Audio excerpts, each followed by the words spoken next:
दीदी भगवान भी छुट्टी पर चले जाते हैं, ऐसा क्यों कह रही हो आज? हाँ, हर जगह सोशल मीडिया पर देख रही हूँ 25 जुलाई को देवशयनी एकादशी है जिसमें भगवान 4 महीने के लिए सोने चले जाते हैं। ये छुट्टी तो हुई, लेकिन दीदी अगर भगवान 4 महीने के लिए सो जाएंगे तो हमारी प्रार्थनाएं कौन सुनेगा, लोगों की हेल्प कौन करेगा, और सबसे बड़ी बात दुनिया कौन संभालेगा? बहुत अच्छा क्वेश्चन है, और अगर तुम्हें इसका आंसर समझ आ गया तो तुम्हें देवशयनी एकादशी का महत्व और एक बहुत प्यारी चीज पता चल जाएगी। चलो मैं तुम्हें एक कथा सुनाती हूँ। एक बार की बात है, माता लक्ष्मी विष्णु जी से प्रश्न पूछती हैं कि आप कभी विश्राम क्यों नहीं करते, क्योंकि आप तो सदैव सृष्टि के संचालन में व्यस्त रहते हैं। तब विष्णु जी कहते हैं कि जब मैं 4 माह के लिए राजा बलि के लोक में जाकर के रहता हूँ तब मैं अपनी योग निद्रा में होता हूँ, विश्राम कर लेता हूँ, लेकिन तब भी मैं कभी भी अपनी सृष्टि से विमुख नहीं होता।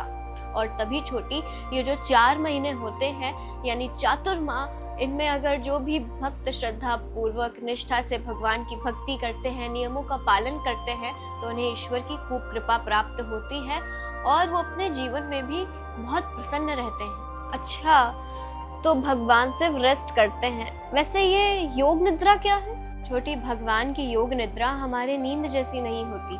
हम सो जाते हैं तो हमें कुछ पता नहीं चलता, लेकिन भगवान स्वयं कहते हैं ईश्वरा सर्वभूतानां हृदयेषु अर्जुन तिष्ठति, कि हे अर्जुन, मैं अपने भक्तों के हृदय में वास करता हूँ। तो अब तुम ही बताओ, जो भगवान भक्तों के हृदय में वास करते हैं, क्या वो 4 महीने के लिए अपनी सृष्टि, अपने भक्तों को छोड़ करके छुट्टी मनाने चले जाएंगे?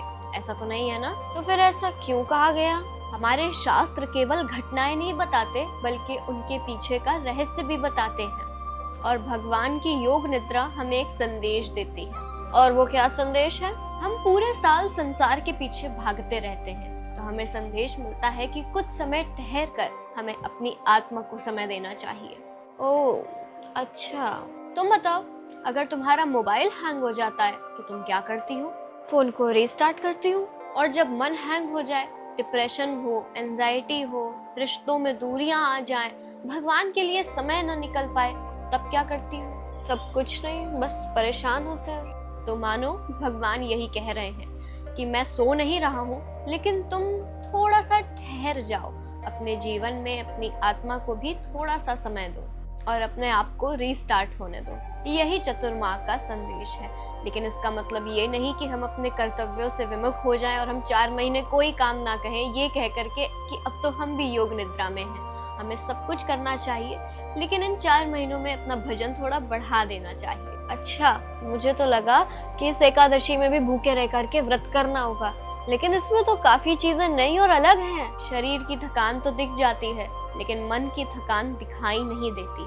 देवशयनी एकादशी हमें यह संकेत देती है कि हम जितनी इम्पोर्टेंस अपने शरीर को देते हैं, उतनी हमें अपने मन को भी देनी चाहिए। Okay, so now I got it कि ये देवशयनी एकादशी isn't about भगवान Vishnu sleeping, but it is about कि हम कैसे अपनी सोल की अवेकनिंग करते हैं। Am I right? हाँ छोटी, भगवान सोते नहीं हैं, वो जगाते हैं हमारे मन को, हमारी इंद्रियों को, हमारे कर्तव्यों को और हमारी अच्छाइयों को।